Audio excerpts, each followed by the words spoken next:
Good evening. Welcome to the City Council meeting of November 7th. Please join me in the Pledge of Allegiance. I pledge allegiance to the flag of the United States of America and to the republic for which it stands, one nation, under God, indivisible, with liberty and justice for all. Roll call, please. Please note for the record that all council members are present. Do we have a report out from closed session?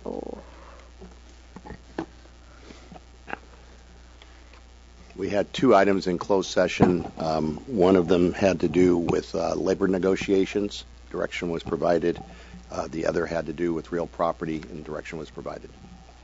Great, thank you. That brings us to adoption of the agenda. I would like to pull new business item A from the agenda. Does anyone else have any adjustments they'd like to make? Move adoption as amended. Second. All those in favor? Aye. That brings us to oral communications number 1. I do have a couple of slips. And as a reminder, for items that are not on the agenda, because they are not agendized, the council cannot have a discussion regarding those items. First up is Nancy Loxamana.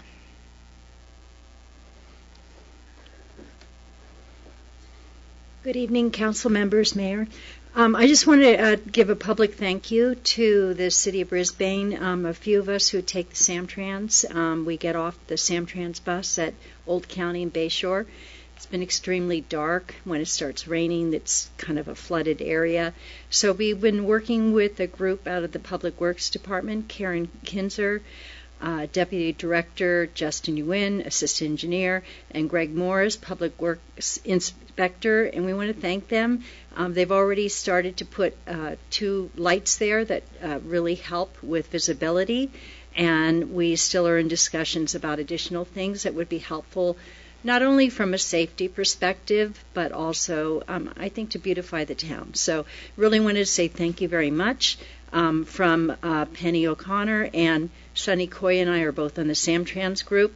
And just a quick, tiny update on Samtrans. In January, we're going to roll back the inbound fare.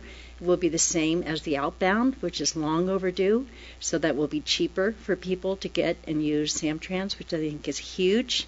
And also, and you'll hear more about it, I'm sure, through communications to the council on a reimagined Samtrans survey coming out for more improved service. So thank you very much again. Thank you. Thanks, Nancy. Next, we have Sherry Goodwin. Steve Goodwin.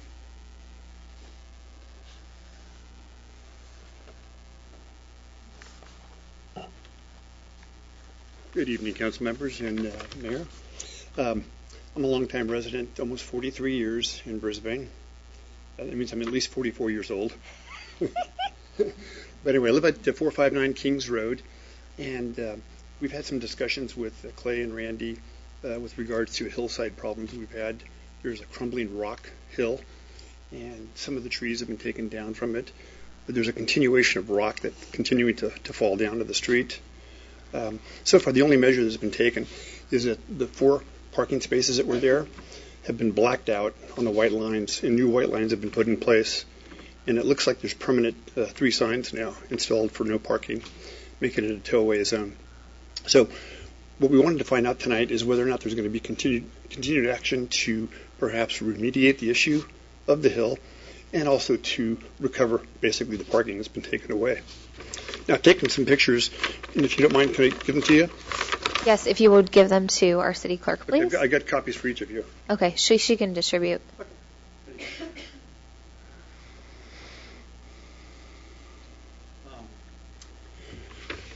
I guess it was probably, about maybe a month ago, we had some seismic activity all throughout the Bay Area, and sure enough, I don't think it was a coincidence, but we saw a lot of rock starting to fall, even though we didn't really feel much in the way of a jolt up there on Kings Road. And I've got a video, actually, on a memory stick that I'd be willing to give to you as well, so you could take a look at that and see that you can just grab the rock and pull it right out of the hillside. It's just crumbling everywhere. So, again, we'd like to find out whether or not there's going to be some remediation to it and whether the parking will be restored. I believe that we do have this planned for the November 21st meeting to have more of a robust discussion about measures being taken. So great for submitting that. We'll have that to review for that meeting. And then if you want to give Ingrid that video as well, we can get that all in our packet. And just to confirm, that is the plan for November 21st, correct? Okay. So, yes, Well, there'll thank you be very much. continued discussion on this item. Okay, thank you. Okay. Thank you for coming. Sherry Goodwin?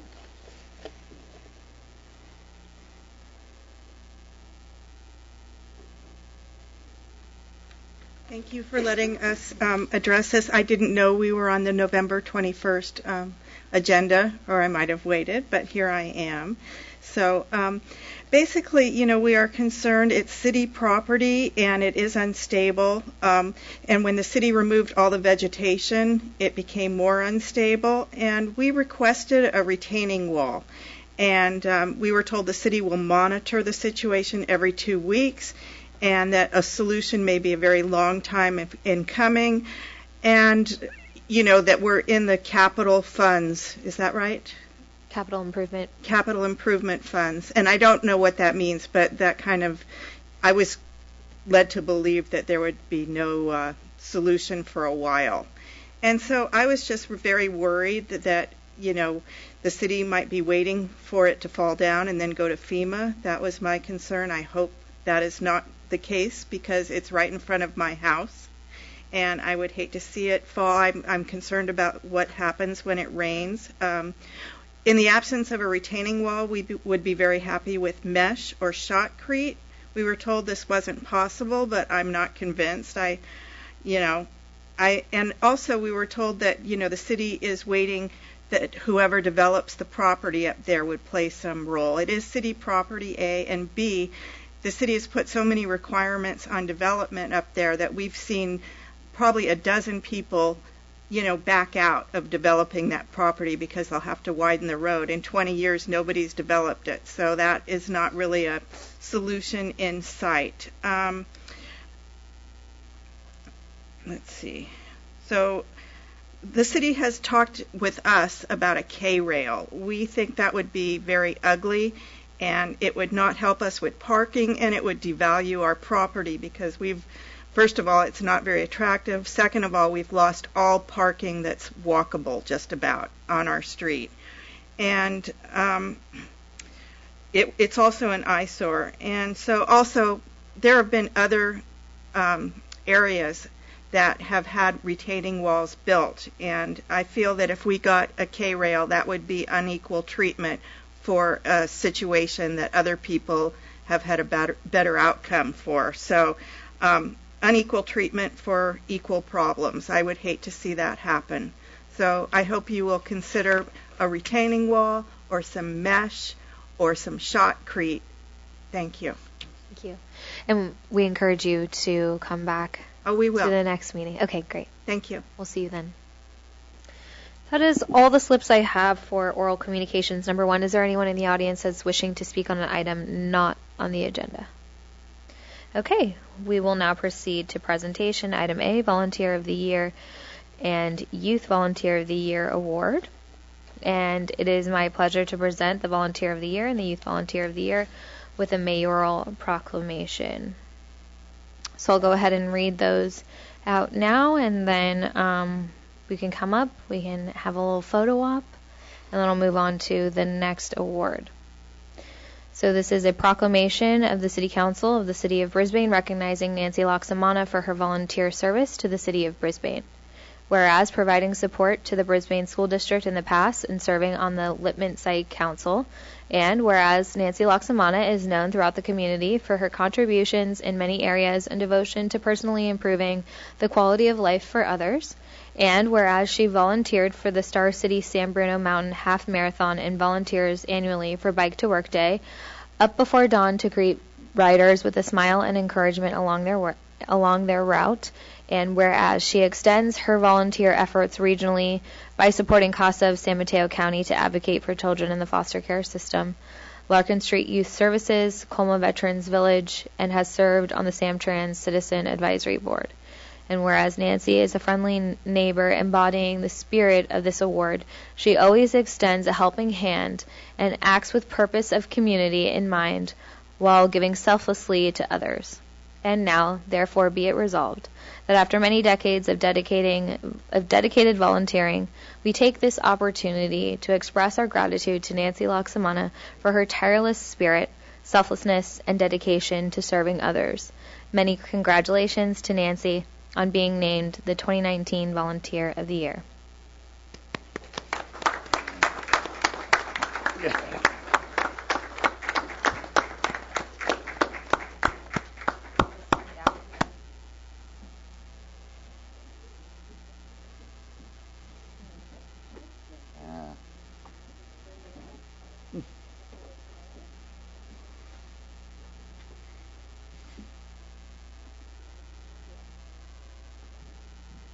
Good job, Nancy.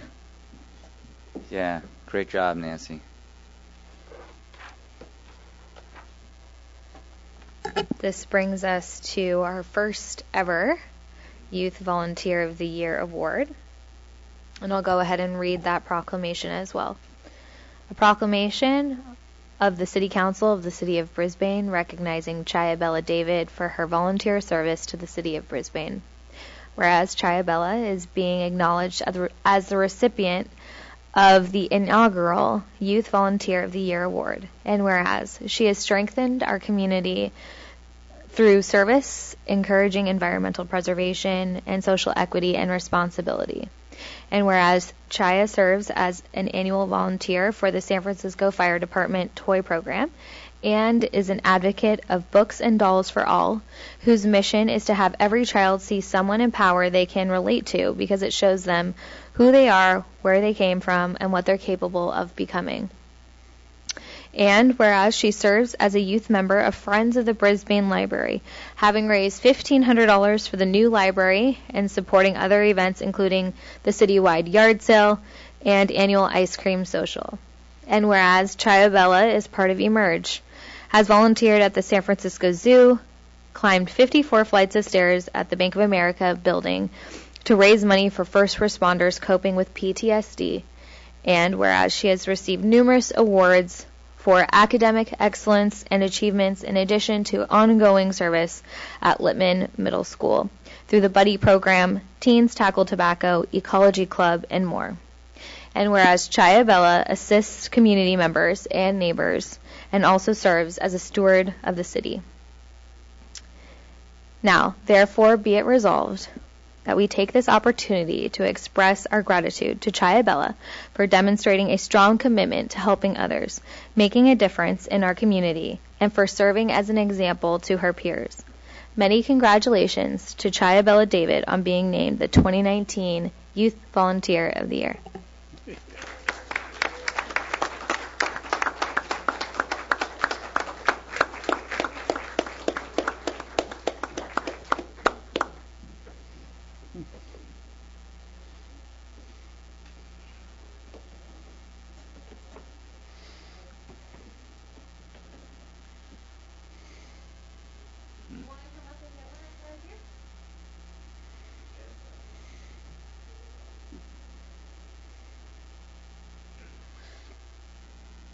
Means you too, Diana. Come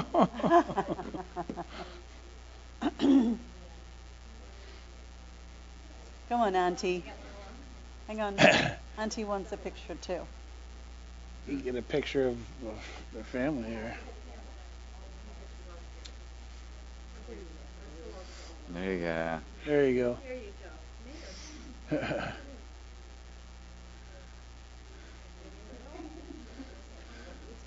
God, Madison, you're the shortest. You got high heels on. All right.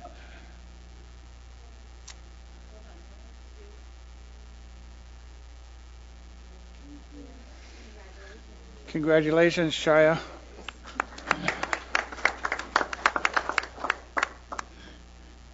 Shia, your mom says she has trouble keeping up with you. Now I understand why. She's an exercise guru. And Shia, we're still coming up with a special community honor for you. but we're going to come up with something good. So we'll let you know when we do. Okay, that brings us to item B, which is the Brisbane Library Annual Report.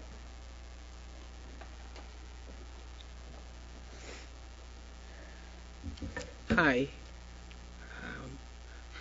Hi, I am Tamika Price. I'm the new manager of the Brisbane Library. And I'm happy to share with you all tonight some of Brisbane and the San Mateo County Library's accomplishments over this past year.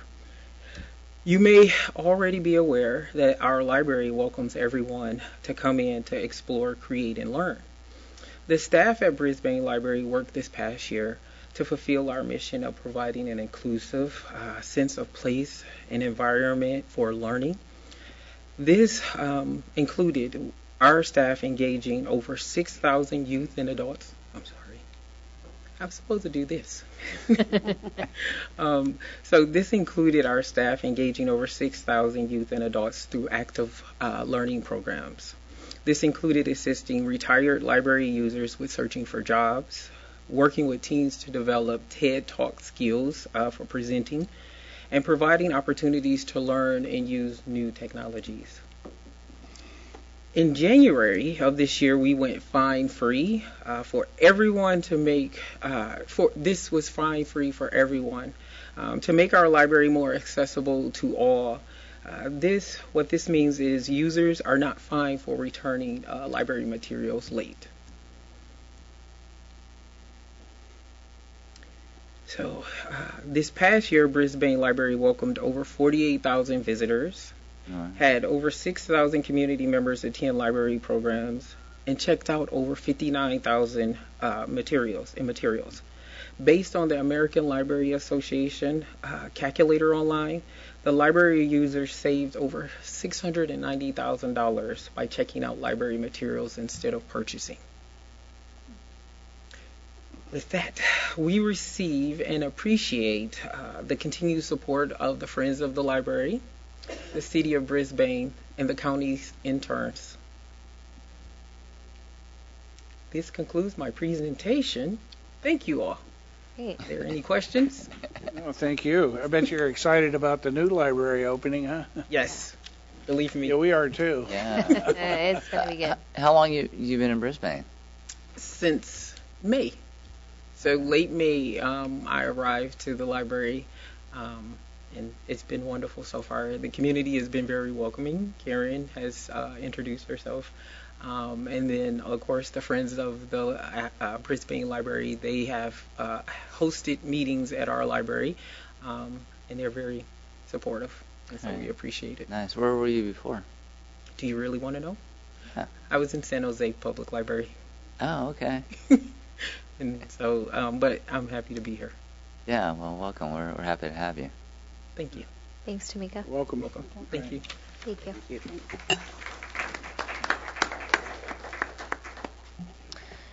Item C is acknowledging the Beacon Platinum Award for the Institute for Local Government for the City of Brisbane's holistic approach to addressing climate change. So this is me acknowledging the award. And Madam Mayor, if it's your pleasure, sustainability management analyst Adrian Etherton would be happy to give a presentation on the actions the city took to achieve this award, which is actually the highest award that the Institute for Local Government gives to cities for the actions they've taken to address climate change. thank you. Yes, I'm glad you stayed late today, Adrian, so you could fill us in. Absolutely, and thanks so much. So as you mentioned last month at the League of Cities Conference, Mayor Davis, council members Conway and Cunningham accepted the Platinum Beacon Award, and as Randy said, you guys are stealing all of my thunder, the highest honor in the statewide program presented by the Institute for Local Government and the Statewide Energy Efficiency Collaborative.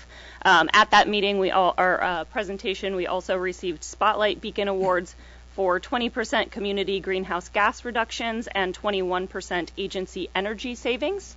These add to previous Spotlight Awards received in 2018 for 32% agency greenhouse gas reductions in 2016 for sustainability best practices, and in 2015 for 24% natural gas savings, which is when we also received the overall gold level award as the first city in the state to do so.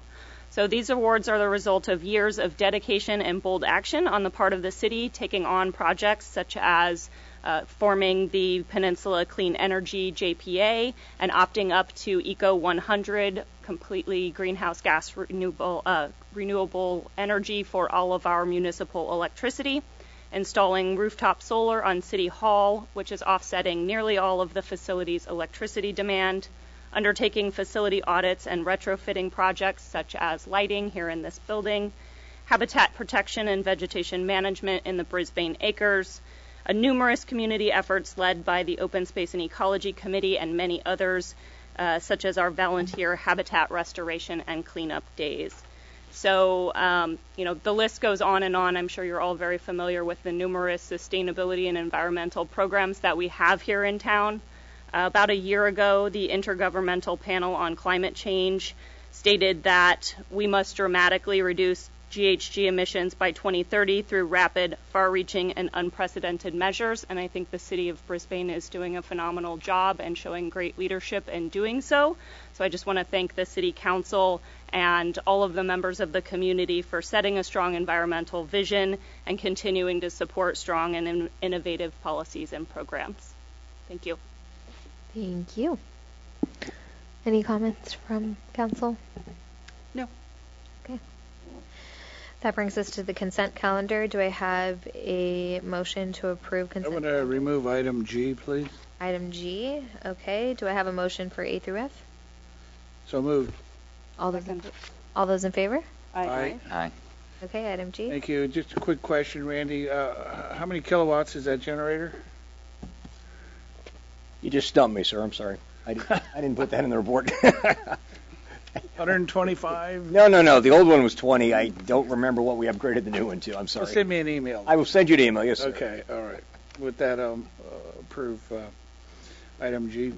Make a motion to approve item G. I'll second. All those in favor?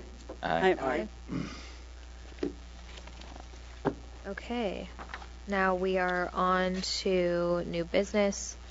We have removed item A, so we're just going to stick with the letters to keep it simple for me. So now we're on item B, which is consider introduction of Ordinance 643 to adopt the most recent version of the California Building Standard Code of Regulations Title 24, or CBC, and the International Property Maintenance Code, including local fire, building energy, and electric vehicle REACH codes. Staff report, please. Yes, thank you, Honorable Mayor, members of the council. As you might be aware, that the state adopts updated building codes and construction codes every 3 years.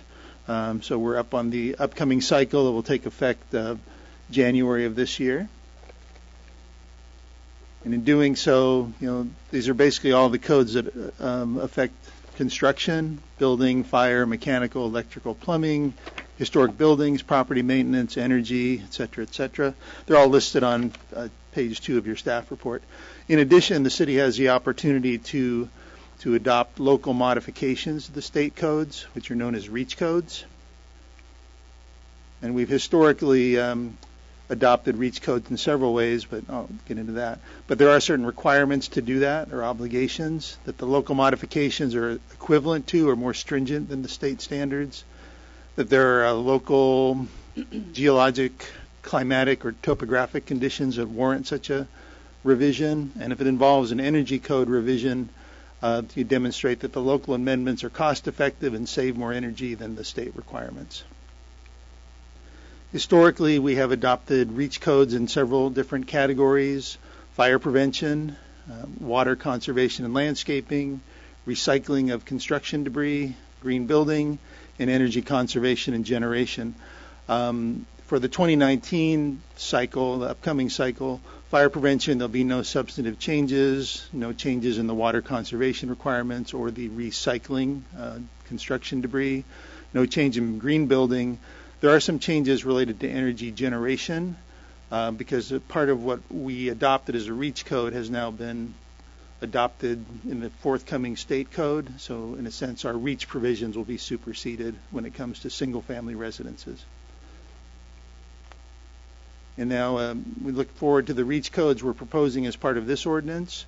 They focus primarily on reducing greenhouse gas emissions and achieving the city's climate action plan goals and policies. Two things I'll just highlight, which are the primary focus. One is building electrification, and the other is electric vehicle charging infrastructure.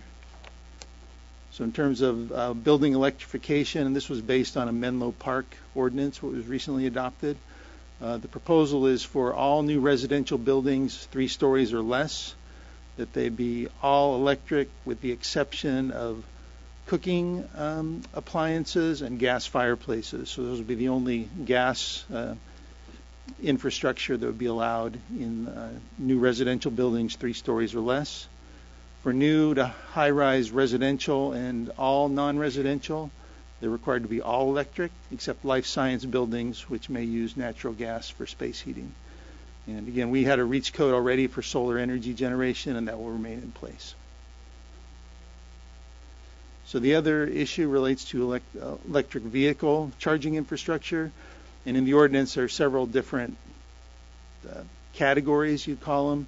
There's EV capable, which is probably the lowest level of readiness. EV ready is the moderate level, and then having a charging station is really the more complete system. So while the states has relatively limited requirements for EV charging infrastructure, city we feel it's appropriate to go further beyond that. I think the trends in EV ownership, particularly in this county, exceed kind of the state sort of standards, and that we believe that not providing that infrastructure is quite a drawback, a disincentive for people to adopt EV vehicles. So with that, we are proposing some code changes related to requiring single-family and duplex units up to 2 spaces per unit to have an EV-ready circuit. And then for multifamily, to have 1 EV-ready space per unit and 50% of the required guest spaces to have basically a charging station of accessible, higher state of readiness installed. Because again, with this kind of infrastructure, it's much cheaper when you build it in with new facilities as opposed to trying to retrofit it later. So again, I think this is basically a wise investment on the front end as opposed to trying to retrofit later. And again, with we're also adding some proposing some revisions related to non-residential uses, and again for low turnover uses where people are going to be parked there all day, requiring that 50% of the parking spaces would be EV, with again various distinctions between the various levels of readiness. And then for high turnover uses where people wouldn't necessarily go there and park all day, like place of employment, you'd have 25% of the spaces would be EV, again with various levels of readiness installed. So those are the primary changes. We are recommending that Ordinance 643 be adopted. We do have, this was a very collaborative effort with planning, building, fire, and sustainability, and so we have representatives from all those technical areas here tonight if needed. Also, for the record, I wanted to make clear in the ordinance itself, page 11, which would be section 15.04.040. It makes reference to all the codes, but for clarity, I want to write into the record or read into the record some of the appendices that are also included, and we'll make sure that the ordinance, if adopted, is revised accordingly, but I want to read those into the record. The California Residential Code, Appendix H, patio covers, Appendix J, existing buildings and structures, Appendix K, sound transmission, Appendix V, swimming pool safety, and then another appendixes to the California Building Code as opposed to the Residential Code. Those would be Appendix G, flood-resistant construction, Appendix I, patio covers, and Appendix J, grading. So with those changes, recommend the introduction of Ordinance 643, and we take any questions you might have. Any council questions? Okay, Terry. Is there any exceptions for the gas usage for commercial kitchens?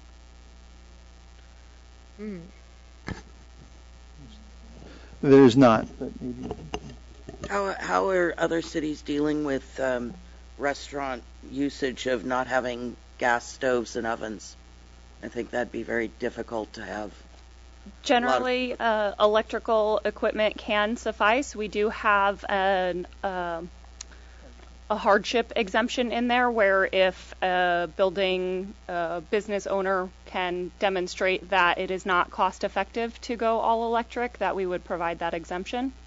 Is it just being cost effective, or, how that impacts their business overall? Whether that be in, their ability to... A flame-broiled burger. There's certainly a sort of a practicality and cost would be factors for such an exemption. So hardship could be a part of the business model or the business operation, as well as economic. It just seems to me any commercial kitchen is going to require having gas in their kitchen to be able to produce many of the food items we love to go out to eat. There are many kitchens, including many very prominent kitchens, Michelin star restaurants that are all electric kitchens. So yes, many cooks are used to using gas, but there are many existing restaurants already that are all electric, and I think Ken had something he was going to add there. Or John? Yes, on page 21 is where we have the exceptions, and it refers to where the building components are essential as a core component of the intended building use. So if you had, for instance, a barbecue-style restaurant, I would say that would be a core to that business type as it's essential for them to operate. Such as a barbecue-themed restaurant, pizza oven, etc. Well, Terry, to your point, being a restaurant owner, I know electric wouldn't fly in what I do. It just wouldn't work. It would take hours upon hours to do what we do, mainly because of the large pots and stuff. And I don't care what kind of electric you use, you're not going to heat it up like you are with flames, like low boys that are, 55,000 BTU, to heat. So, it would be problematic in some restaurant businesses. And I know for one that mine, it wouldn't work, with electric, unless something really changed. But I haven't seen anything that could match natural gas with that. Well, while we're making an exemption in our homes for cooking, I would think that in a restaurant we would have an exemption for cooking in a restaurant also. Yeah. And I would like to see that in the ordinance.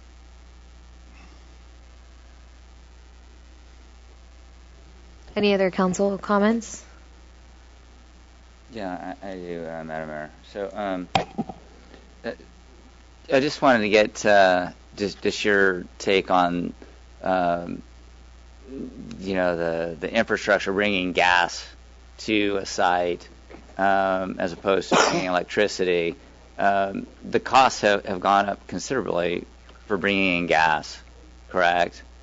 And so I guess that's just something that the restaurant owner would have to consider in putting in the restaurant. Okay.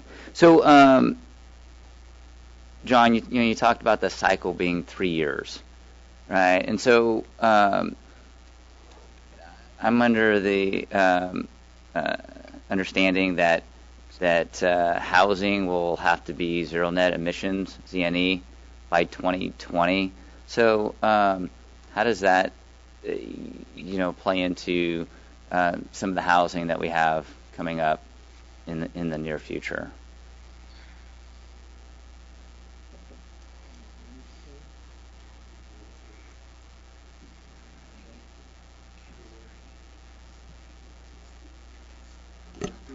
I'll turn it over to the expert. All right, thanks, Doug Ryder. I like that shirt, man. Thank you. I'm here today, gone to Maui, right? Good evening, Madam Mayor and City Council. My name is Doug Ryder. I've been the building official or assistant building official, deputy building official in Brisbane for 25 years, and we've been in front of each other for a while. Mm-hmm. So to answer your question about the zero net is not required by 2020, the state has a guideline and deadline that it is on the course to do. When you say net zero footprint by 2020, that's not the way the codes are written for 2019. And in reality, Adrian, what is the net zero footprint of a house anyway? Because, I mean, you always are going to need water. You always have to heat it. You've got to do something. But we're doing, with what this REACH code does, is try to eliminate or reduce natural gas, but allow it for cooking. It gives the building official in that exemption B the power to study the restaurant for its style of cuisine and make a decision whether gas would be allowed associated with it. It isn't a flat out there. But what it does do is for that same building, if you do install gas, you will install the electric infrastructure so that it, along with that new building now, so this is a new building, not a remodel, not a tenant improvement, not a revamp of an existing structure in any way. So the infrastructure would be there for all electric kitchen if it wanted to go that way, or it has the ability to go with gas if it was allowed by the building official based on the need for the style of restaurant. Okay. We're just trying to get as much as we can. The standby power, secondary power sources, see the need for those in the state of California happening a lot. You didn't get hit with it over here. We certainly did in Pacifica with a lot of shutdown over there and wherever there's high winds and climatic issues. Looking at battery backup, generators, the like, in order to supply the power to the house to keep the electrical going. So in reality, I'm not an expert in induction cooking. I do not own that system or been around it. I understand what you're talking about when you're going to put a big kettle for a big family or party with a large pot of water to do some pasta, right? So it may take a while. I don't know. I've never seen a commercial kitchen with that style of device in it. But the codes are headed in the direction that are taking us toward a more and more friendly environment with the buildings. They are on a path, but the REACH code takes the path down a faster route or a steeper cliff or a steeper road to try to get an early break on the way the state is headed and will head in its near future.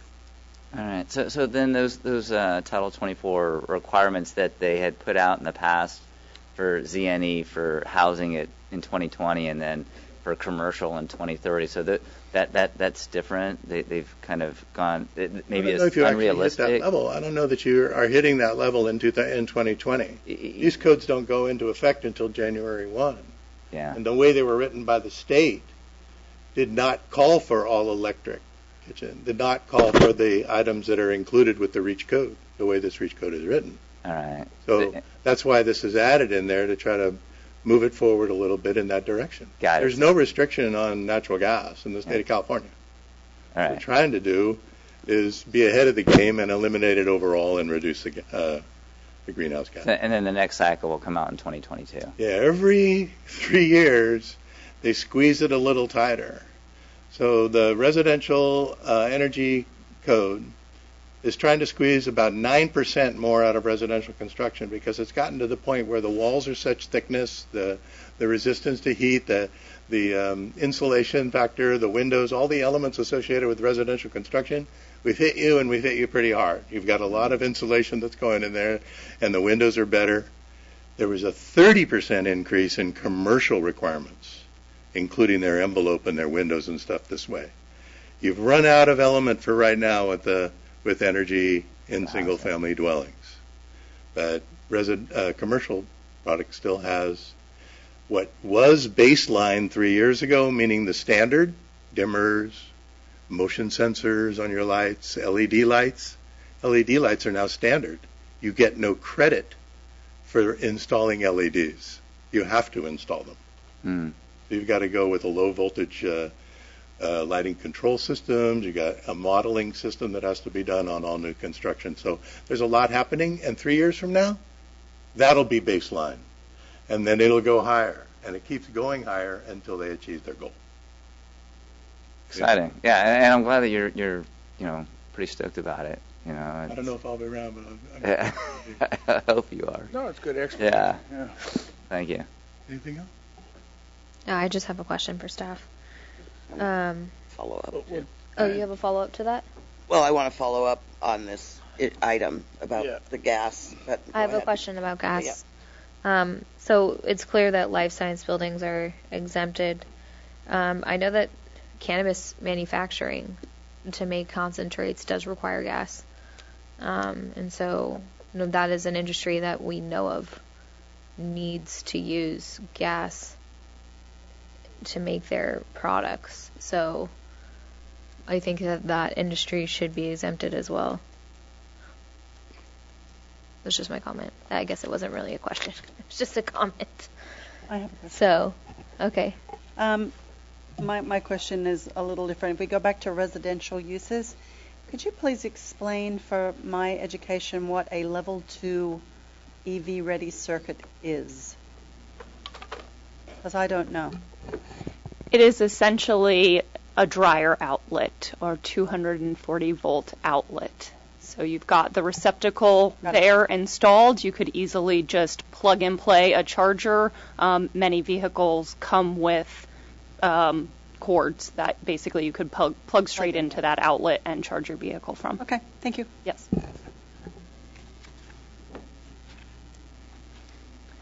Okay. So back to the gas in a kitchen. I can understand when somebody's coming in to build a building, a core and shell, they may not have a tenant for that restaurant space available. They know it may be a restaurant space. If that gas isn't brought in then, it's not going to be brought in later, once the building's there and has a tenant and it changes uses. It's going to be astronomically expensive to bring it in for any other kind of kitchen usage. And I'm not convinced that eliminating any gas kitchen in buildings that are going on here is a good idea. Yeah, I mean, well, are we open for discussion now, or? No, I have public comment. Oh, okay. Sorry, I guess I got ahead of myself. Are there any other questions? I have none. Okay, so I'll move on to public comment. I have 4 slips. First up is Terry Nagel.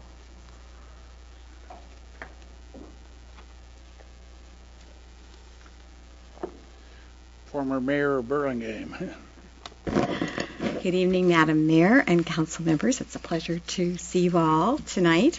And I want to congratulate you on your Beacon Award as well as being an Eco 100 city. That's really great. So on behalf of Sustainable San Mateo County, I urge you to lead Brisbane into the future by adopting this very excellent set of REACH codes. And there's a couple things there have been misconceptions about. For example, this is only, as your other representative stated, for new construction, so it doesn't make people have to retrofit. And in fact, the beauty of doing this now is that, homes that are built now are supposed to be used for at least 50 years, probably longer, right? So at current rates, it would cost about $20,000 to retrofit that home later to be all electric. So, as they were saying, why not get ahead of the curve now? And you will also save money by having people build all electric. It saves, I I've heard estimates of anywhere from $5,000 to $10,000 in construction costs, and then over the life of the electric appliances, you save another $5,000. You may not be aware that indoor pollution from gas appliances can easily cause air pollution levels that would be illegal outdoors. I wasn't aware of that, but now people are starting to care about indoor air, and if you take a meter, you can actually measure this in your own home. And also, natural gas is a fossil fuel. It's dirty. It's dangerous. It explodes. It has gas leaks. We saw the San Bruno disaster with 8 deaths and many other casualties. And the idea that all electric buildings are useless during blackouts is, I think, overcome by the fact that when the power is restored, the electricity is restored, they are up and ready to go. And if you have a big water heater, you still have hot water through that outage. Whereas they have found, for example, in Hillsburg, where they just had, one of these rolling blackouts, that the stores that had gas and electric were still unable to open. They had store closed signs on them because while they got their lights back on, they had to wait for PG&E to come out and light all those pilot lights. So that was, and that can take a week sometimes when there's a big blackout. So that's another thing. So the other thing I wanted to mention is the cooktops. Now, I understand the attachment to the gas stoves. I have one. I love it. And, at first I was thinking you're going to have to take this out of my cold hands in order for me to lose it. But I have seen now the induction cooktops are amazing, and professional chefs love them. They heat up instantly. You can regulate the heat precisely, and the surface is cool, so it's a lot safer in the home. And so you can also get diffusers to use all your old pots and pans if you want. I think once you see one, and they are loaning them out through Actera and some libraries, I think you will find that they are really quite amazing, and you're going to want one too. So in closing, I just want to say, if you believe that climate change is a problem, and I think we're seeing more and more signs that, it's not in the future, it's already here, then doing these REACH codes is one of the fastest ways to get those carbon emissions down. And if not, what would be another solution? What could be better, faster than putting these codes into place, which are going to get people ahead of the curve of what's going to come later. So thank you very much. Thanks, Terry. Next is Tom Kabat, I believe.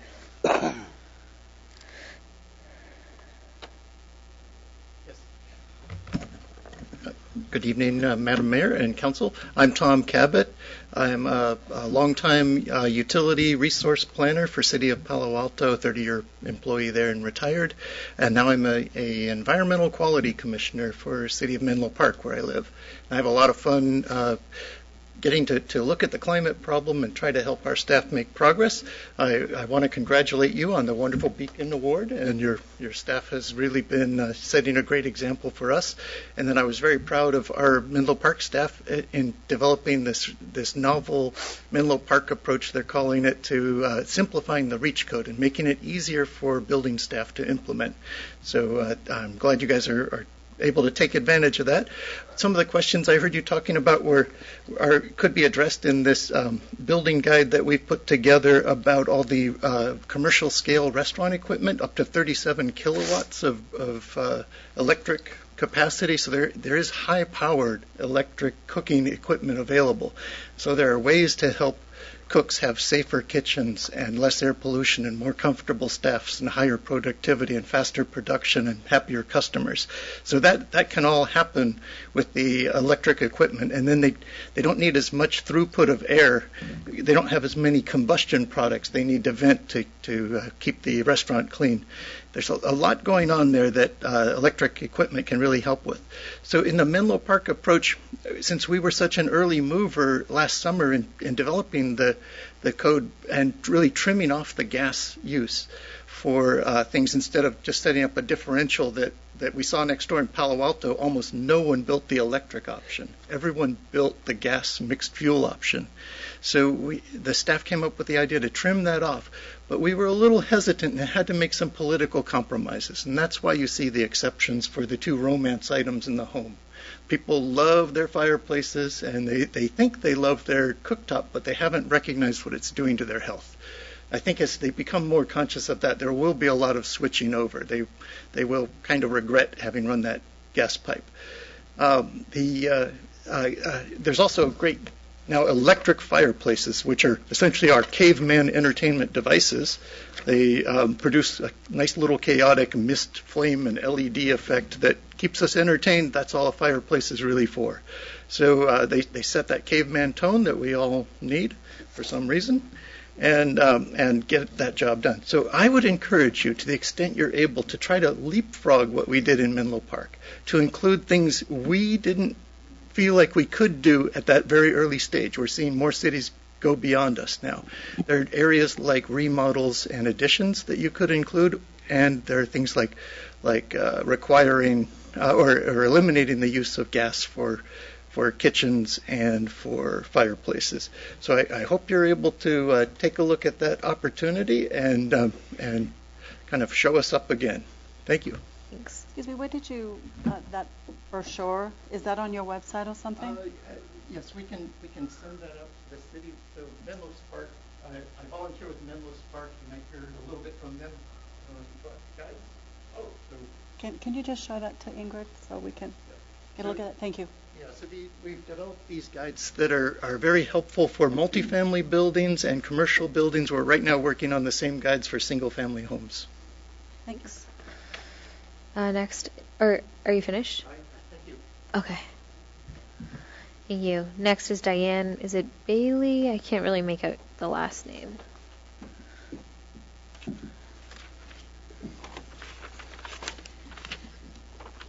Good evening, Mayor Davis and council members. My name is Diane Bailey. Sorry for the bad handwriting. I'm director of Menlo Spark. We're a local climate community group working towards a carbon-free future for the whole region. And we're also a member of the Fossil Free Buildings of Silicon Valley campaign. And this campaign has about 27 different groups working together to really accelerate a transition off of fossil fuels in our buildings throughout Silicon Valley. I'm here today in strong support of the staff proposed REACH code for all electric new construction, as well as the EV charging. And just want to note that this is really the most impactful thing that the city can do on climate this year. And so I really hope that you'll move to adopt the ordinance this evening. It's so important for every city to lead on climate right now as we experience a profound failure of federal leadership on this issue. We know we're in a climate emergency. The county moved to declare that we're in a climate emergency, which was a great step. But we know that we're in a climate emergency as we smell the smoke of wildfires that have grown fivefold due to climate change in California. And we feel the more intense heat waves, and we know that the bay levels are rising and will soon flood key infrastructure. So earlier this week, 11,000 scientists from around the world got together and published a joint article in the journal Nature to show us clearly and unequivocally that the Earth is facing a climate emergency. And it's no small task for 11,000 scientists to get together and agree on anything. And as a scientist, I have watched this climate emergency unfold and been deeply concerned at the lack of action and the slow action. So scientists have warned of the climate crisis for 40 years, and yet our greenhouse gas emissions continue to rise, and they're rising rapidly, and with increasingly dramatic effects. And so where 40 years ago we were concerned about polar bears' ability to survive, now we, the humans, are the polar bears. So we need bold action on climate, and that's clear. And so why am I here talking about electric buildings? It's because we know that we need to stop the use of fossil fuels to restore a safe climate. And natural gas, which has been used so commonly to heat our homes and buildings, well, it's a fossil fuel too, and its main ingredient, called methane, is 80 times more damaging to the climate than CO2. And it poses a health and safety hazard at every stop of our use, including inside our homes. And my colleague Terry Nagel talked about that a little bit. If you trace our natural gas use along its path, it's polluting and hazardous from the wells where it's fracked and leaking methane throughout the pipelines to our homes, at the meters outside our homes, and when it enters our homes and is burned, so we have indoor combustion, it's producing some noxious fumes that can really increase respiratory illness, including asthma. And it poses a serious fire risk as well as carbon dioxide poisoning. And so the smart move for the city of Brisbane is to eliminate the use of natural gas in new construction to protect residents and for a safe and healthy climate for our future.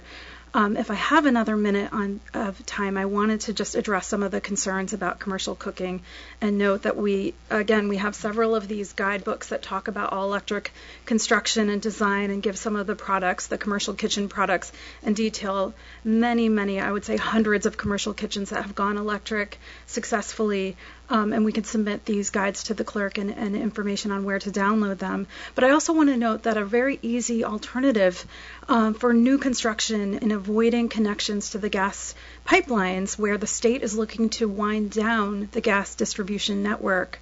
For those businesses that really would like to continue using gas for some, specialty products like barbecues and such, it is possible to just use gas canisters the same way that we might use propane for barbecues. So I just want to note that alternative, that it doesn't require connections to the greater gas distribution system.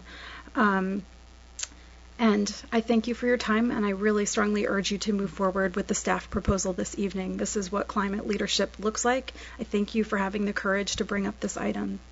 Thanks. Thank you. Next is Dashiell Leeds.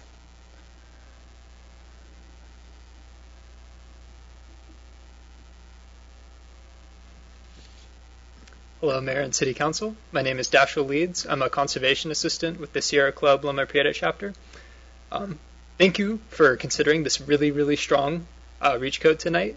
I would hope that you take just one baby step further to make this an all-electric code. We're so close to it, and you are almost there, and I think the momentum is leading in this direction.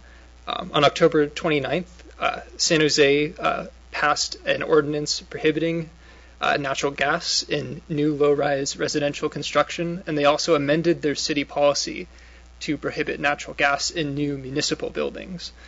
On October 22nd, Mountain View passed an all-electric reach code, so they took the reach code pathway.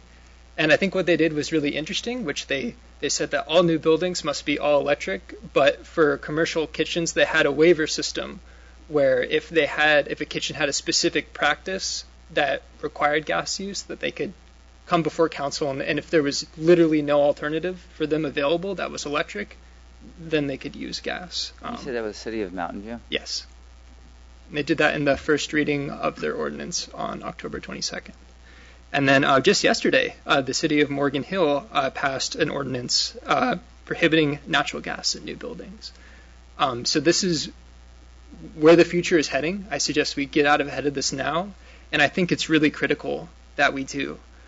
Some of the previous speakers have spoken really well about the health impacts that cooking poses to us. And one of the stated goals of this ordinance is having a safe community.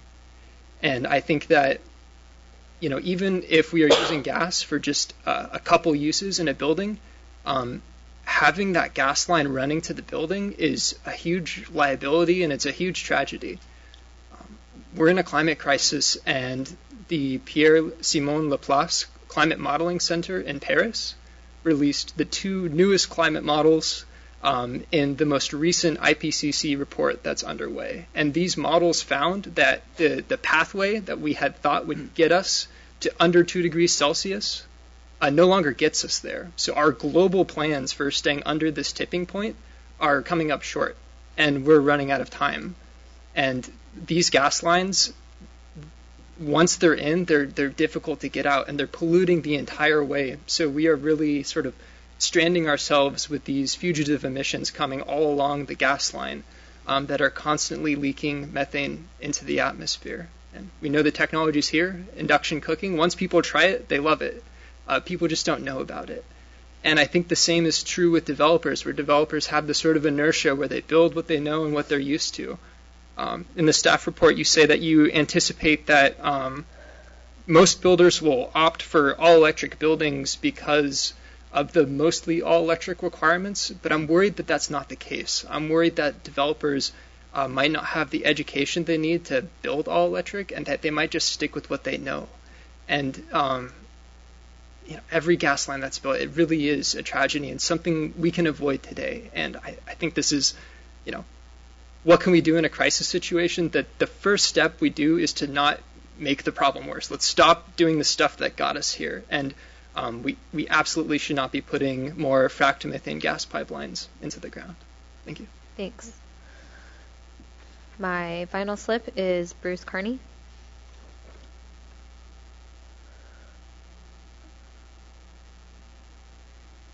Good evening.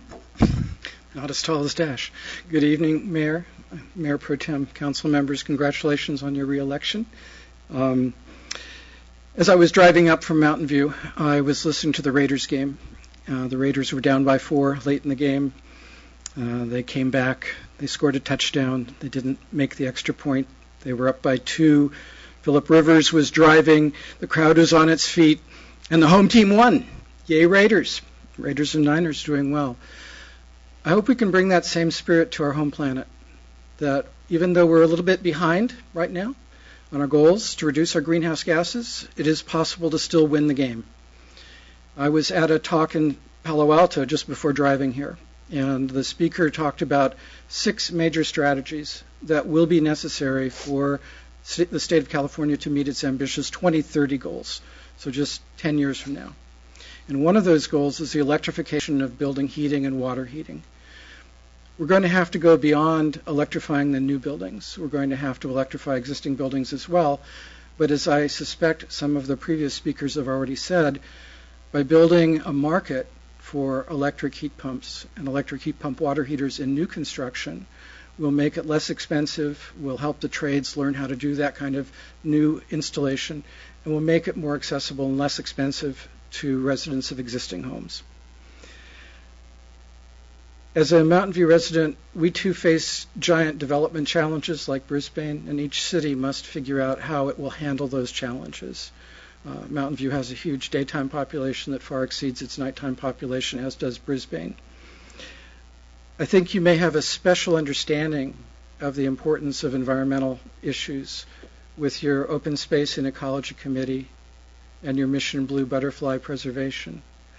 It's easy to think about species in the Amazon or animals in South Asia, but you have an example right here in your home that shows us how fragile the planet is and how, without meaning to, we've put it at risk. And so I urge you to adopt the ordinance the staff has prepared and to join with other cities like Mountain View, Menlo Park, San Jose, Berkeley, to take the first step of a long journey into the 21st century of changing our energy appetites and our energy uses. Thank you. Thank you. Is there anyone else wishing to speak on this item? Seeing no hands, we'll move to council discussion. Who would like to start? I have a couple more questions for staff. Okay. Please. So, regarding this ordinance, so I look at what are the large-scale developments in the city, and they're really going to happen out at Sierra Point, and of course the Baylands. So out at Sierra Point, we have 2 projects, the HCP one and the Phase 3. Both of those have development agreements. So because of that, would they be subjected to this ordinance? Well, certainly HCP actually has their building permits, so they're done with their permitting under the current code cycle. That's often a legal question in terms of typically building code amendments. New projects are subject to updated building code.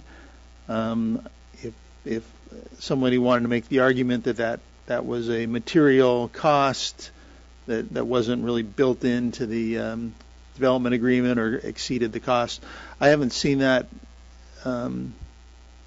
argument made at Sierra Point to date, where they tried to rely on older versions of the code, but I would hate to make a final decision on that. That would have to be a consultation with the city attorney. The typical position would be that they should comply with whatever building code is in place at the time they apply for a building permit. Okay.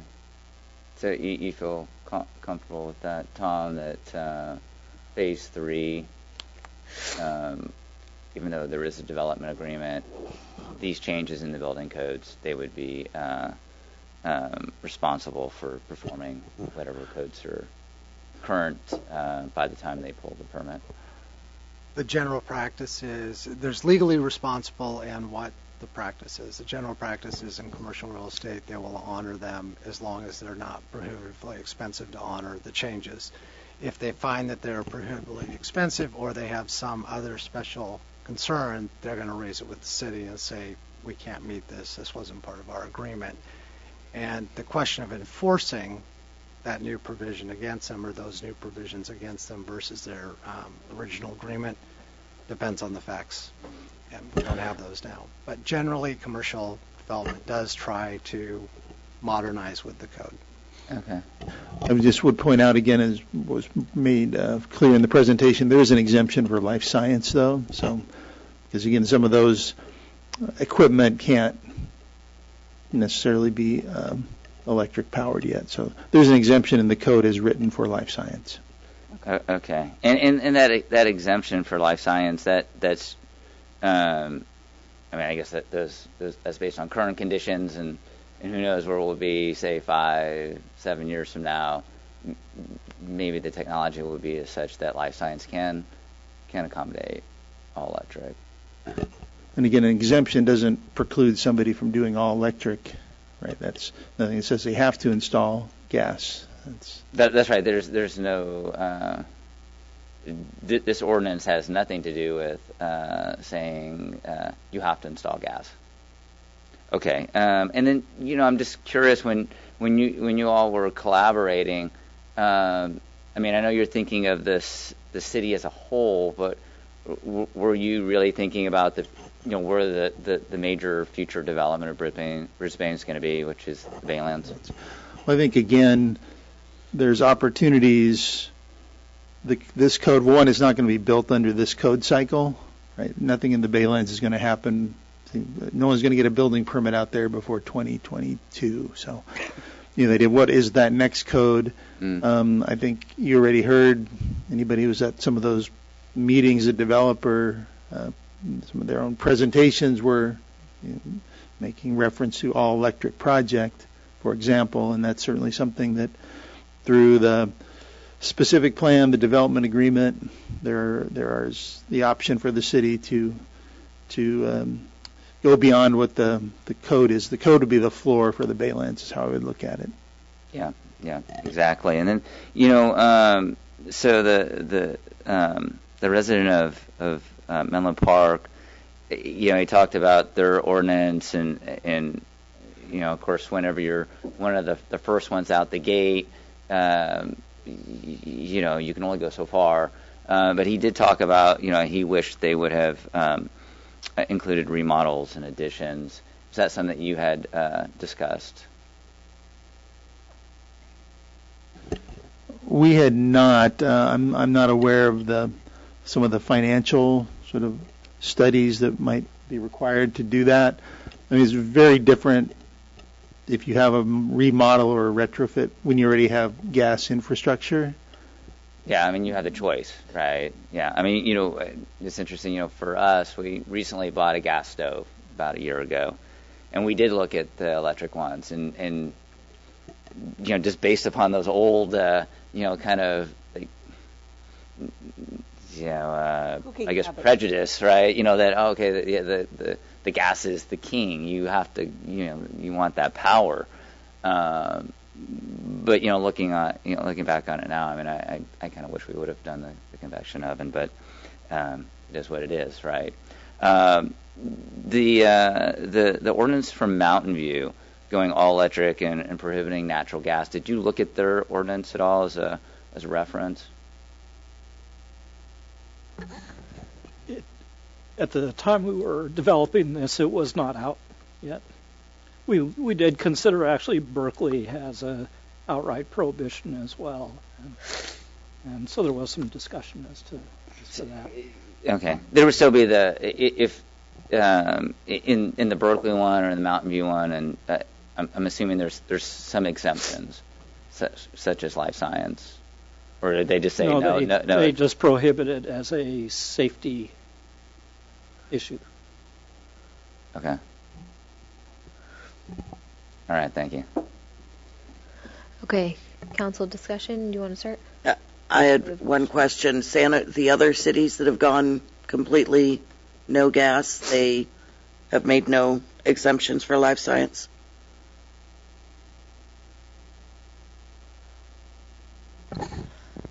Menlo Park also has the exemption for life sciences. I do not believe Berkeley's ordinance has an exemption for any purpose, is my understanding. I can't speak specifically to the other cities whose ordinances are much more recent. Thank you. So, Terry, did you get your question answered in regards to commercial restaurants? I think I got it answered as much as I will. Well, I mean, that all depends, what we're willing to do. This is a recommendation. If you want to look at making an exemption on gas or at least modifying it some way. Well, I understand what you're saying, just, from a practicality point from what I do. And there's only one other restaurant I know of in the Bay Area that does what I do. And I know that there's no electric that is going to do what I do in the amount of time. And time's a factor when it comes to that type of business. Although probably the majority, 95 to 99% of restaurants, you can do that with the electric. But I know with my business, you can't. And I know equipment. Trust me, I know equipment, and I know that the stuff that is coming out is new, and just because it's new doesn't mean that it's going to work the way it does, and people are spouting off things like they know, and they really don't know what this equipment does or how it operates until you actually get it in there, so I get that part. If we don't think if we think that's going too far, I get it, but I'm comfortable with the ordinance as written, and I got 3 houses in California, and 2 of them are 100% electric, and the only thing I have here that's gas is my water heater. That's it, and so works good in a home. Restaurants, I don't know. I know it wouldn't work in my restaurant, but maybe the majority of them it would, all electric. It seems to be a trend going there. But I also know that, how fast it takes to heat water, like in a 30-gallon pot and stuff like that. And so, it's a big difference, between gas and electric. Well, I would also...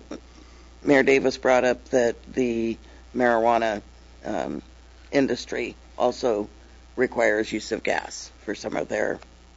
Yeah, to make concentrates, I don't believe you can do it. Oh, I believe you have to have gas. So, page 21, under the new non-residential development, B2 exceptions, the following exceptions apply to life sciences.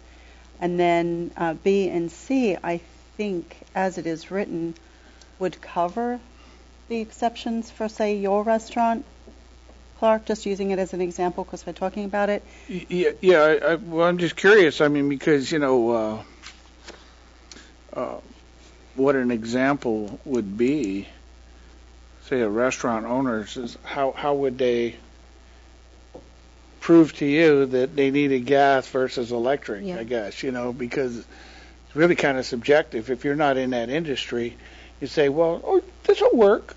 It's like, well, you understand what I mean? If that's not your expertise, you're going off subjective data from some equipment manufacturer says, "Hey, this is the greatest thing there is," you know. But we're talking about new buildings, correct? Yeah. Right. So I mean, so you think about it, right? If a building's going to be built, that developer is not going to be consulting with a chef and saying, "Hey, you coming in or not?" Because right? Tenant improvements. It's like that building we have at 1 San Bruno Avenue. It's blank. There's nothing in there, and somebody wanted to put a restaurant in, and they found how cost restrictive it's going to cost you $300,000 just to, put stuff in there, right? A hood and all that other stuff, right? So that nixed it right off the bat. So somebody's building something, either they got a lot of money with up front, and they're like a corporate entity, or it's going to be tenant improvements. I think Councilmember Cunningham, talking about the exemptions on page 21, I think it does cover those concerns. Mm. I don't think so. I'm not sure they do. And they certainly, we call out life science because we know life science needs gas. If we're doing that, we should call out cannabis manufacturing because we know they need gas. I think we got to have an example. I'd like to hear an example of how that would work. Somebody comes in and says, "Hey, I need gas," and how would they prove that? You know what I mean? Is how do they come in and we put that in ordinance, but now when we look at it, it's like practically how does that work? And it only says that in such cases shall be demonstrated that the costs, including short and long-term operating costs, would be more expensive under the ordinance provisions. Well, that's just discussing costs too.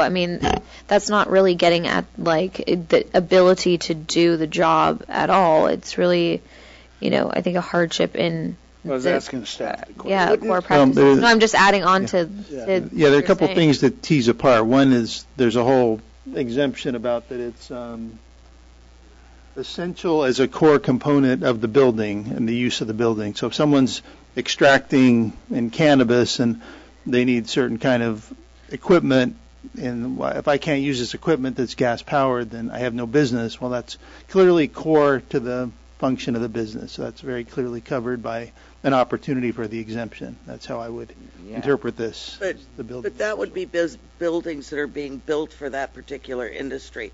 When we're building life science buildings, they're pretty much being built knowing that that's the type of tenant they're going to get. Many other buildings don't know what kind of tenant they're getting until after they're built. So would that be under the tenant improvements where this exception would come in, where the builder would have to get an exemption before they even knew who their tenant would be? Is it part of the core and shell, or is that part of the TI? Well, it's going to depend. Is it build to suit, or is it certainly if you're doing a spec building, it would be very hard, I think, to say, well, I don't know who my tenants are, but I might have somebody who might need or want gas. That probably wouldn't fall within kind of the exemption very easily. It's going to be typically tied to an end user. So, if I may, so John, if again, just looking at the lay of the land, so you got Sierra Point, you have the Baylands, you have the industrial park, and we have these old buildings. Someone demos one of the warehouses and builds a new building.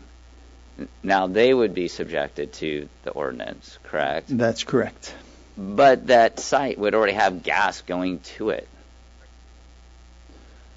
Most likely there's a correct. Right. So then gas is already kind of connected to the building, but rebuilding that or creating a new building, they're going to be subjected to this ordinance, but then it would be somewhat it wouldn't be such a burden if then there was a tenant that was applying for an exemption because gas was already is right to the building.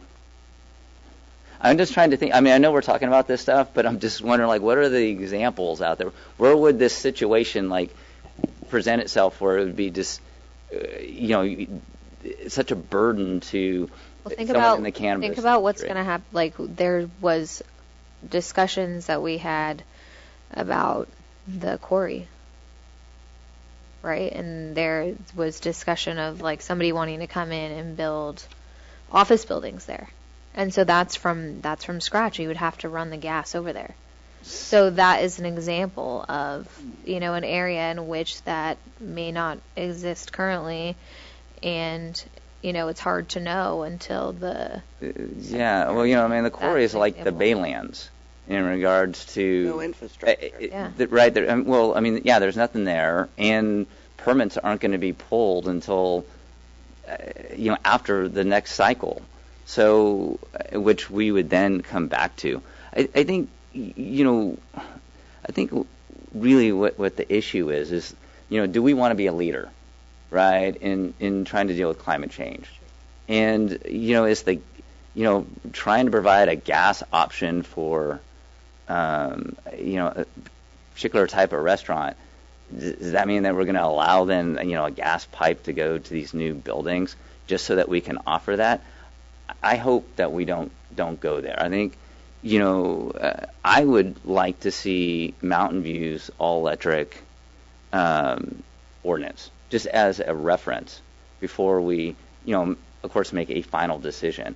I think what we have is something that's pretty solid, and I'm glad that you support it, Clark. I would like to see us, potentially go farther, because really we should be looking at where can we develop, right? And we know it's just in a few places. And I asked about the remodeling and the additions, just to see if staff had looked into that. But if there's already that type of allowed use in a home, I don't think we need to put it into our ordinance. But the new construction, absolutely, we should be doing whatever it takes to have our contribution to trying to solve this climate crisis that we're all contributing to, right?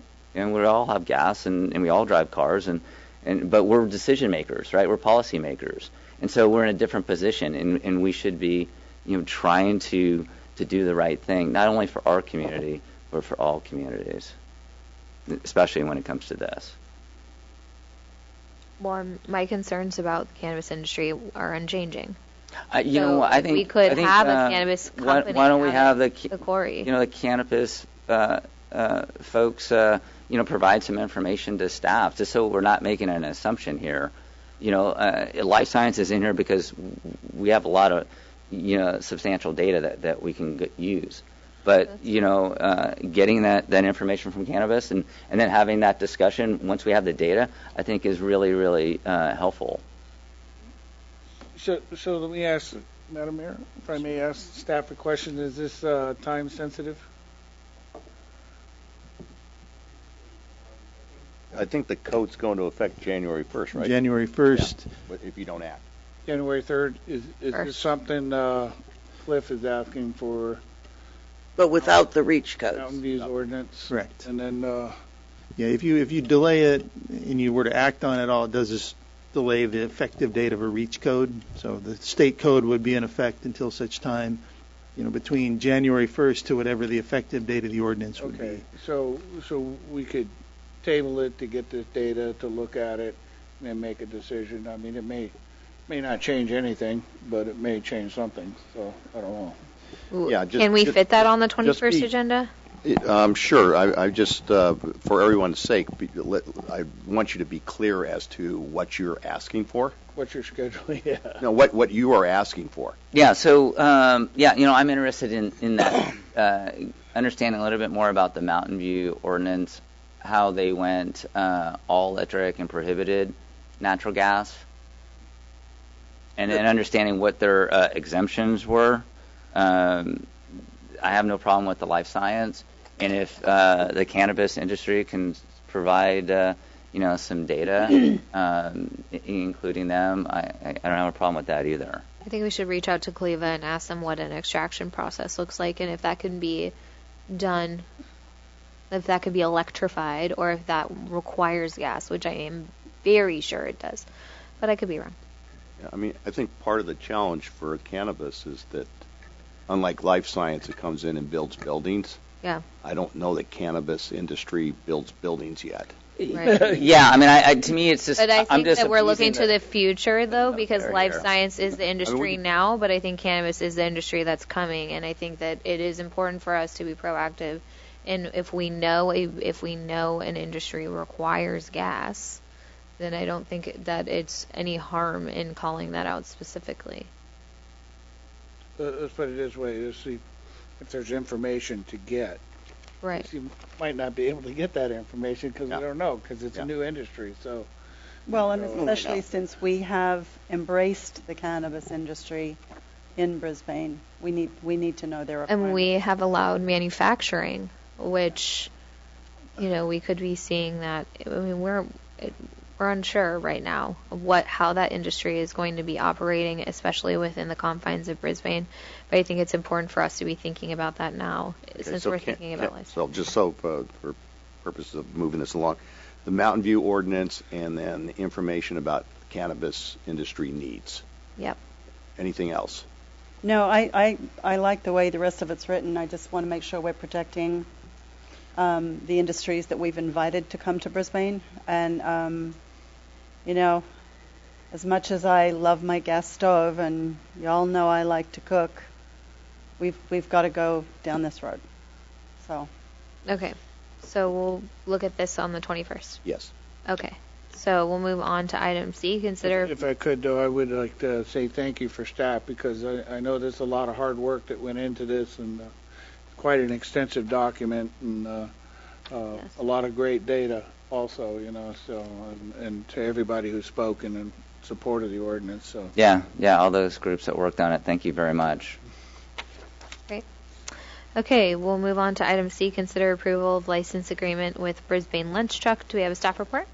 Yeah, I'll do this quickly. I think Council's pretty well aware of what's before you tonight. It's a new license agreement with the Brisbane Lunch Truck, owned by Christy Yawada and Tony Palmer. It is generally the same agreement we had before with the previous operator, with a couple of exceptions. There will be mandatory hours of operation on Monday through Friday from 11 a.m. to 3 p.m. They will be doing some signage out there at the discretion of the city engineer, make sure that the sight lines are kept for drivers in and out of the area. What do you mean? Can you be more specific on those signage? Yeah, well, the signage will be probably, I would imagine, somewhere along the Bayshore Boulevard part of the area that would just let people know that this business is there. We haven't seen it yet, but it will be subject to our approval. Food and gas. Okay. I have a couple of questions about this item. The only other thing was the porta potty would be available to the general public during operating hours. Okay. So I have two questions. What are the penalties for not operating between 11 a.m. to 3 p.m.? Potential violation of the lease? Violation of the license agreement. And, so it's like a 3 strikes you're out type of like. I don't know if it's 2 or 3 or 4, but yeah, I mean, if they were not keeping hours, then that would be a reason to terminate the agreement. Okay.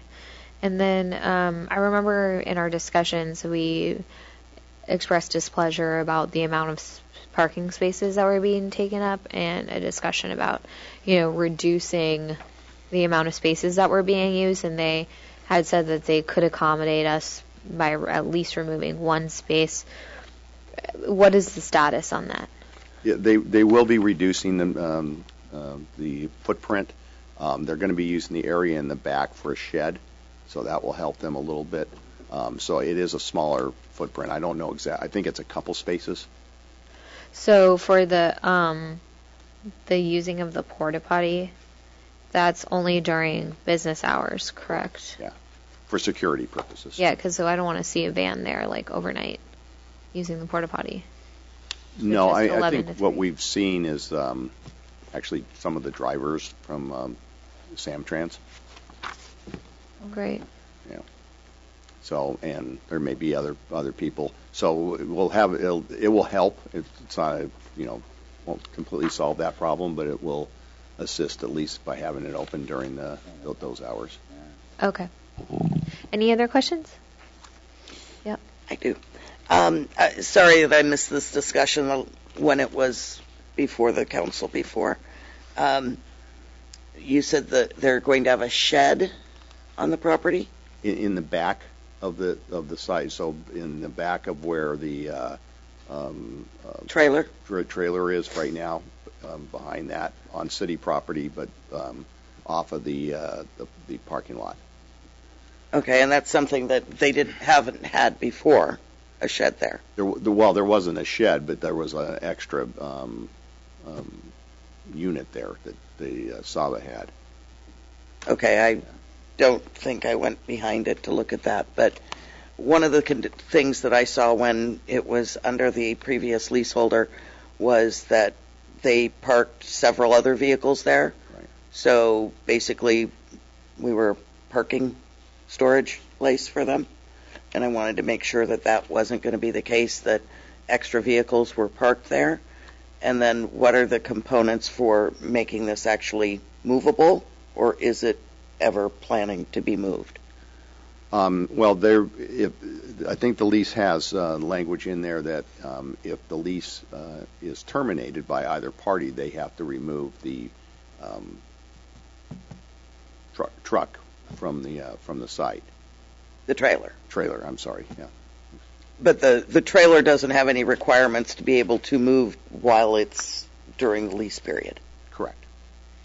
So it's basically a semi-permanent structure, not intending to be moved. I don't believe their intention is to move it in and out now. Okay. And they're not putting water into it? Running water? No. I don't believe so, no. No, it's not being plumbed, no.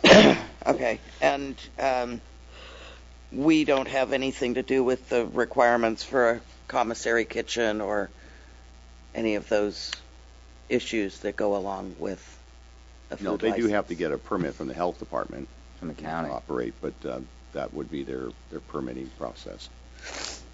Okay. Thank you. Any other questions? I have none.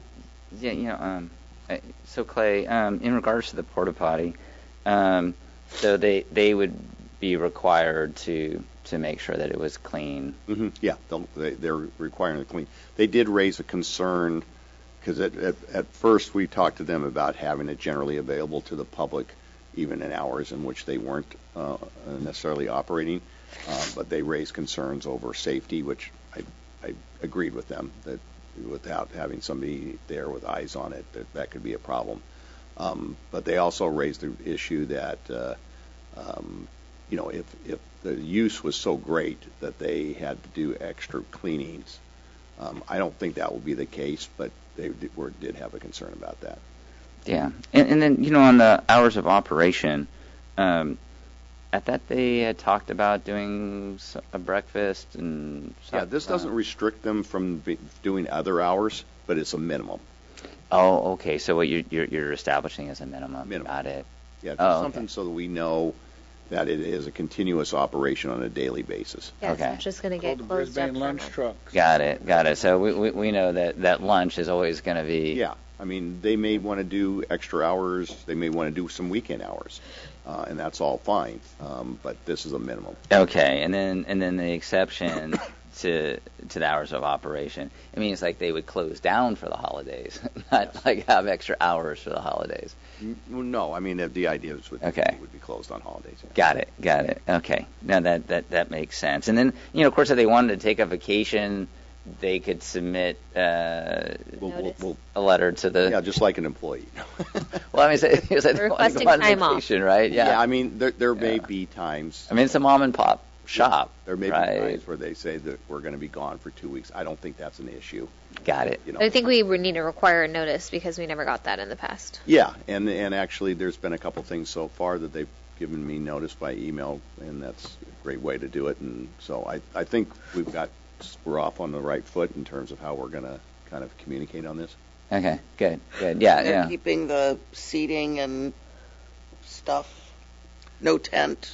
No tent, but the seating will remain, yes. Cool. Any other questions? No. Council, Motion to approve a license agreement with Brisbane Lunch Truck. Second. all those in favor? Aye. Aye. Okay. We are on to City Manager's report on upcoming activities.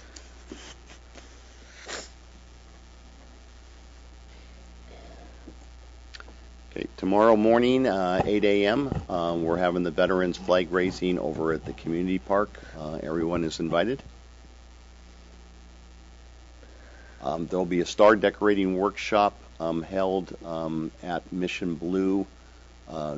There is an entrance fee of $10 for adults and $5 for children, and it's being co-sponsored by the Brisbane Chamber of Commerce.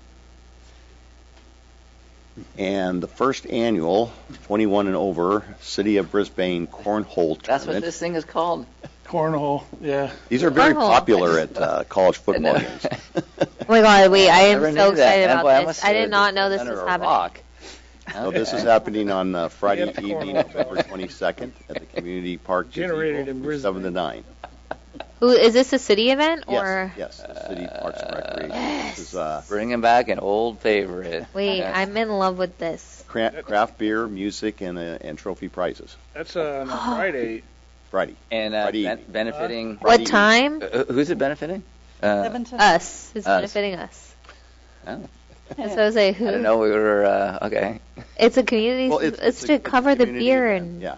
whatever. Hopefully it'll Music. cover its cost. Must be. But there's no time. So, yes, 7 to there is. 9. Oh wait, 7 to 9. 9. 7 to 9. Got it. 7 to 9. Okay. Hopefully it's not windy. I sent you out an You email off that earlier. day, Mario? Yeah. I want you on my team. Better practice. Better pull out the old cornhole Yeah. kit. I'm the worst. Yeah. I think I'm going to go on, I think I'm going to Google it. Like, what's the best technique? Strategies. Yeah. Oh my That's a God. major So thing. competitive. Couple All right. years, that's going to be an Olympic competition. Yeah, I bet it. There you If go. I had any idea, I would have put that last. Yeah. Oh my gosh. We're never going to get through this now. Okay, Peninsula Clean Energy Board, I sent you out an email earlier today, but just to let you know that they will allow a staff person to be the alternate, so the council member will still be the board member, and the staff member would be an alternate. As long as that works for the council, we can start instituting that, and I can make sure that we have attendance at the meetings. Did they change their rules, or did they just clarify their rules? I think they clarified it. A couple of other cities are doing that. So I talked to Jan Pepper this week, and she indicated that would be fine. Yes. Okay. Dog park, just to kind of update you on several things that have been happening with the dog park.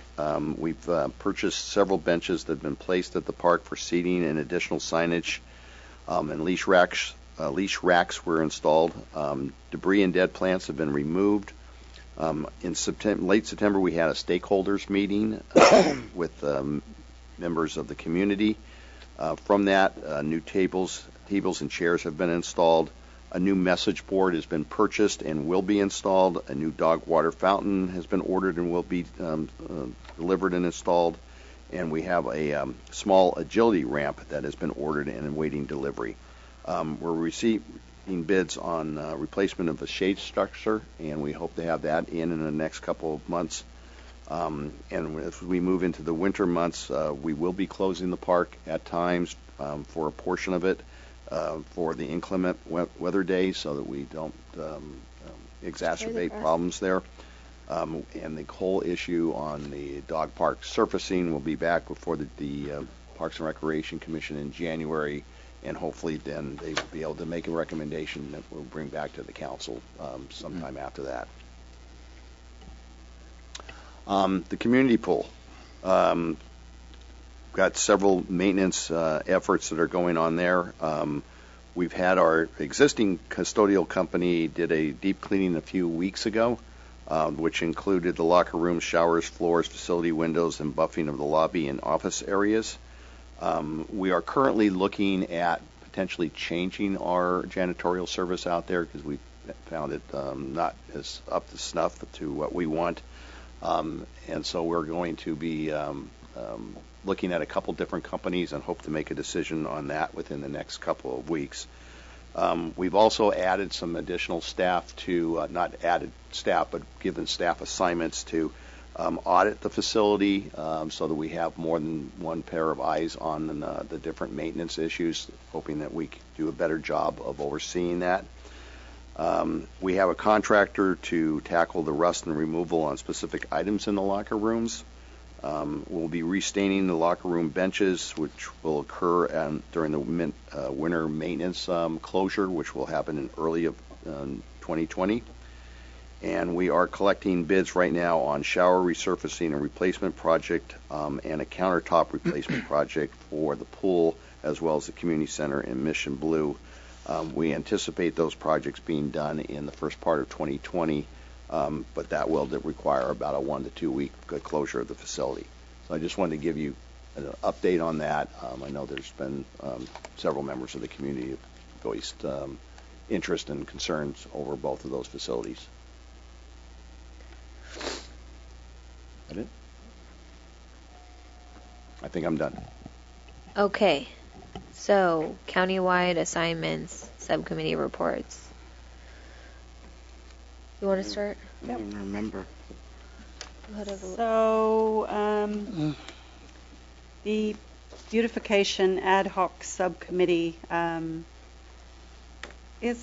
went quite well, looking at various things that we can do around the city, such as the entrance to town, the plant beds needing a lot of care there, the grates around the trees, not strangling the trees, flower beds at Mission Blue, amongst other things, and it's kind of a nice committee to be on, and people are bringing their ideas to the table about that. I also attended the JPA library meeting this week.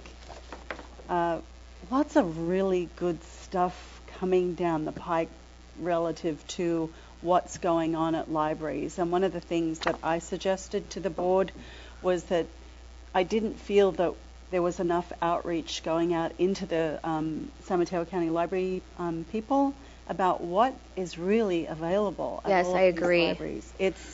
There is so much great stuff, and most people don't even know it exists.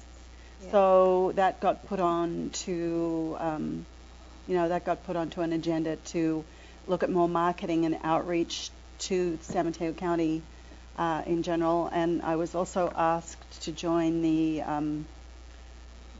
foundation board for the library for the county, and I accepted that position.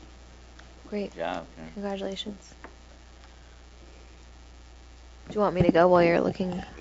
Go ahead. I'm We'll come back to you. Forgetting what I've done. So we had a LunaFest subcommittee meeting. We talked about a game plan for this coming year and some improvements, some changes. Cliff Bar has a band, employee band, company band, and so we might try to reserve them to come and play. Nice. So we could have like a really cool after party and sort of live music beforehand as well. And then Cliff and I met to discuss the Baylands, and we met twice actually, and we gave feedback to UPC on their outreach on the 21st, and then we also highlighted some points that we, would like to see more focus on, especially like with better renderings, along with the roundhouse, and we wanted information about wind currents to the development and transportation. And then Cliff and I also met, we had an education subcommittee, and we met with our consultants to talk about the finances and kind of tie down, what different levels of development might result in terms of the possibility of a high school or other schools and how that can get funded and what's the process of, securing those fundings and changes that need to be made in order to have that happen. And so we're really working on that finalized report, bringing everything together, and then from there, we'll initiate conversations with Bayshore and Brisbane to have, more informed conversations about what the numbers look like and how that might get us what we need to do to get closer to a high school. Is there anything you want to add to those? No, that was it. That was good. Okay, I think those were all the meetings that we had. Do you want to go? So we also attended a Brisbane Baylands we had BBCAG meeting, which was very interesting to hear some of the remediation and issues that would be coming through on the Baylands. I had a local policymaker group for Caltrain. They are expecting to have a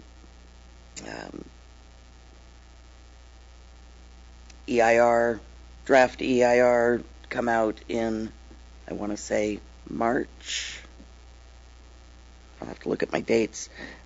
This for electrification?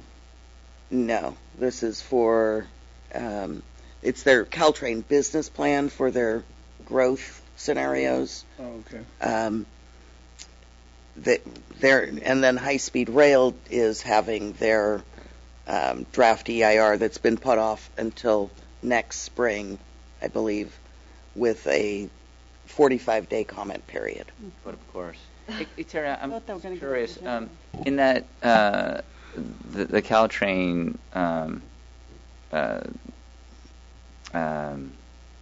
business plan. So, do they ever talk about the 4th and King rail yard and having some of that come to Brisbane? They have not openly discussed that. They talk about the downtown connection between 4th and King going into, so they call it the downtown extension. The Transbay. To the Transbay, from 4th and King to Transbay. They really haven't found funding sources for that, and they're looking at their business plan, finalizing it, and coming up with a different structure for their organization, what kind of growth scenarios. A lot of it tends to be based on San Francisco's input as far as how much service they want in and out of San Francisco. They're having a study did a study with Stanford on what kind of business model and what kind of program was going to work for how they're going to have their governance, but they haven't really spread that information out yet to us on what form of governance they're going to be looking at. The type of governance that leans more towards population, perhaps? I think a lot of the concerns from the local policymakers group is that it's going to be high-speed service between Stanford and San Francisco. And a lot of the rest of it is going to get a little swept under the rug. And everyone has concerns that everyone is building high-growth housing and businesses around their Caltrain station, and we're not all going to get what we want. As far as stops and service. So it'll be interesting to see. They're leaving that very flexible and just saying how much growth they expect. And all right. We're still going to be a skip-stop station in all their plans. Yeah, I'm just thinking, when you're talking about governance, so I think about the JPB, right? They're looking at changing how the JPB is. I mean, right? I mean, it's worked, I think, for the most part, pretty well over the years, right? You have the representation, 3 from San Francisco, 3 from San Mateo County, 3 from Santa Clara County. and they all, it provides the checks and balances, where one jurisdiction doesn't dominate over the other. I'm kind of curious who's suggesting that. They had a governance study be done changed. by a group at Stanford that is giving their input on how the business plan should be and how it's going to look going forward. I think staff has a separate meeting with that's on the actual board that can make decisions with that group. But we don't really know what that governance is going to look like yet. Okay. All right. Thanks.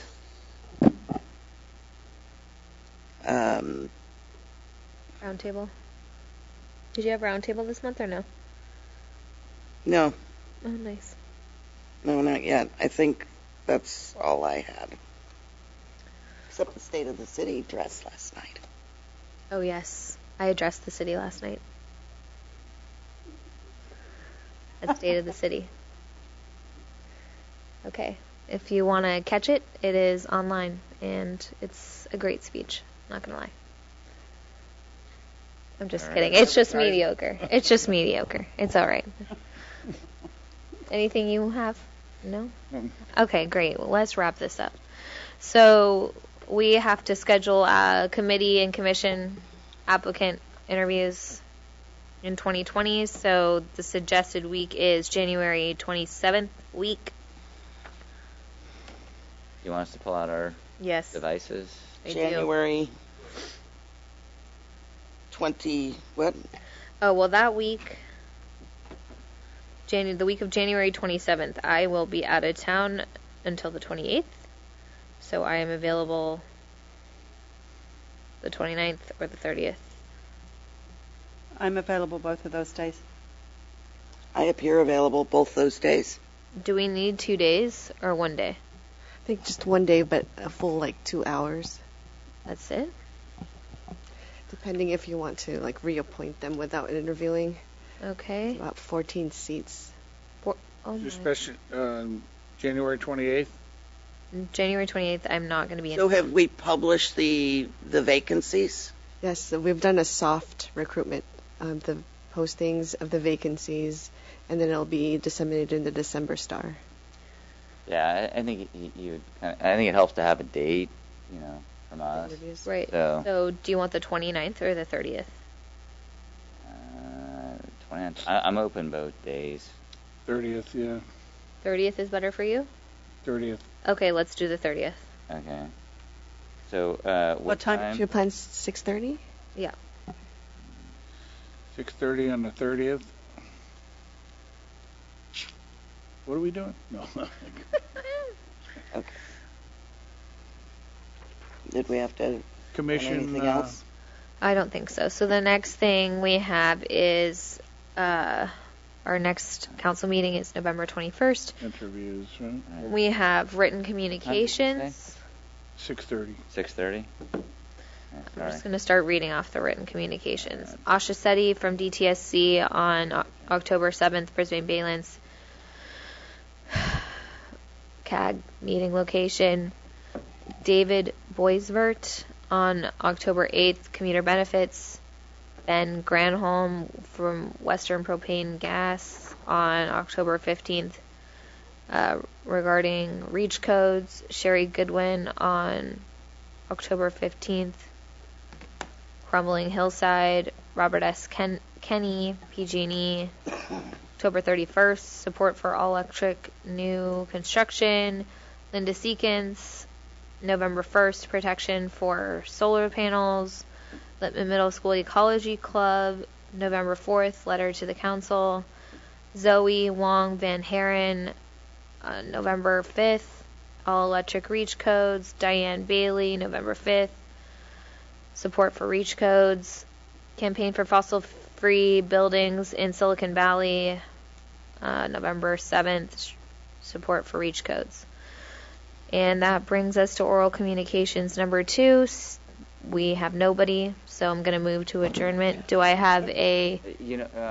Madam Mayor, Terry, you and I had that ad hoc subcommittee. Oh, we did, the Sierra the Sierra Point yeah. hotel development site, Yeah, UPC site.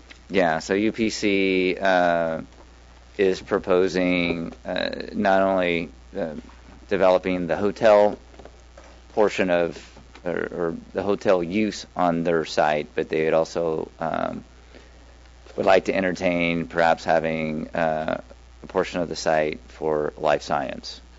One of the things that they're offering is some land in addition to what we currently have for a park, and that they would build the park. That's, yeah. So No, they wanted to do a transfer of land between city-owned property and what they own to change the configuration. Oh, that's right. And That's right. You're right. They're not offering. Let their land sort of spill out into our parkland. Yeah, they want to do the land swap or land exchange. Sorry. I don't like that word. So land exchange. Yeah. How large a hotel were they proposing up to? Two buildings. They want to maximize the use of the property. Yes. So, Life science and 2 hotels on their site is what they were proposing to us. But it was a soft proposal. it was very soft, and they're coming back with 700 some room. That's what total. That's what it's actually over 700. 750, wasn't it? Yeah, it's like 750 plus a life science building. Yeah. Yes. So so they're coming back with some renditions, and I guess we'll see what happens from there. Cannabis Hotel. There we go. I would attend. Anyway, okay. Do I have a motion to adjourn? So moved. Second. All those in favor? Aye. Aye.